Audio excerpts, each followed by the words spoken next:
bom ini adalah bom peninggalan zaman Belanda dan zaman Perang Dunia yang sudah kita amankan.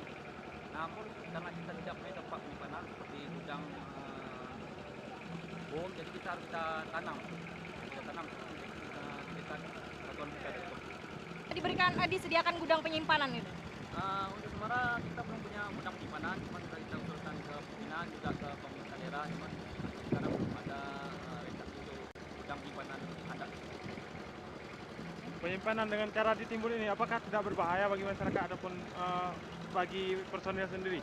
Sebenarnya kalau kita lihat dari tetap berbahaya, pengamanannya jika kita tidak punya gudang, kita harus nanam ke dalam 8 meter.